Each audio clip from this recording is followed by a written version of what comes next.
Chapter 4: The Harvest of Pride. The passage of time is often measured in seasons, but for Ted, it was measured in pages turned and seeds of knowledge planted. The dusty boy who once collapsed on a roadside was now a man of stature, his mind sharpened by the very books he once clutched like life rafts. Through the cold winters of university and the long nights of research, the memory of a shaggy brown sentinel remained his constant North Star. He had learned the science of the earth, but he never forgot the soil he came from. The years that followed the loss of Alex were defined by relentless work. Ted graduated from the boarding school with top honors and secured a place at the country's most reputable university on a full scholarship. He majored in agricultural science, understanding that the roots of his family's prosperity lay in the soil. And now, the day had arrived. Graduation day. Ted was set to receive a first-class honors degree in agricultural science, one of the highest distinctions awarded. Meanwhile, back in the village, Ted's parents were preparing for their journey to the city. This day, they knew, was the greatest day of their lives.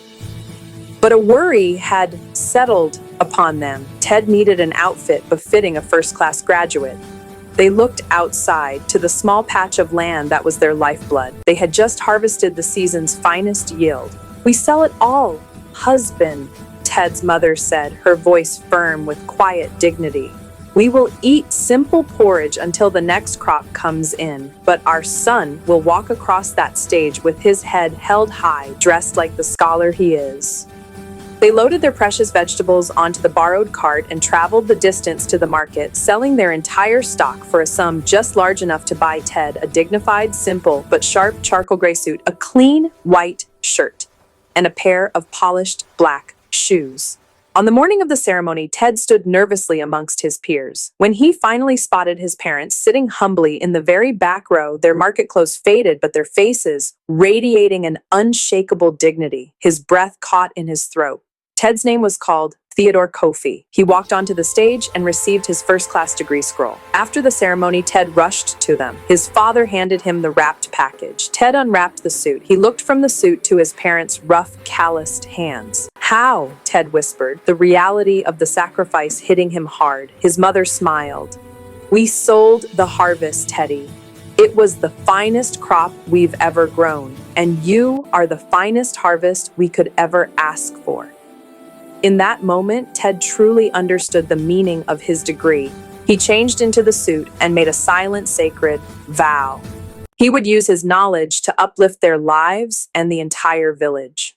Standing there in the charcoal gray suit, Ted felt the weight of the fabric, not as a burden, but as an armor woven from his parents' love. He looked at his degree, then back at the tired, smiling faces of the two people who had emptied their cupboards to clothe his future. The scholarship had given him the tools, but their sacrifice had given him the soul to use them. He realized then that his education wasn't a ticket out of the valley. It was the key to going back and changing it forever. The journey that began with a dog's desperate run was almost complete. Join us for the final chapter, Chapter 5, The Full Circle, where Ted returns home to pay a debt that can never be fully settled and discovers a lasting tribute to the friend who started it all.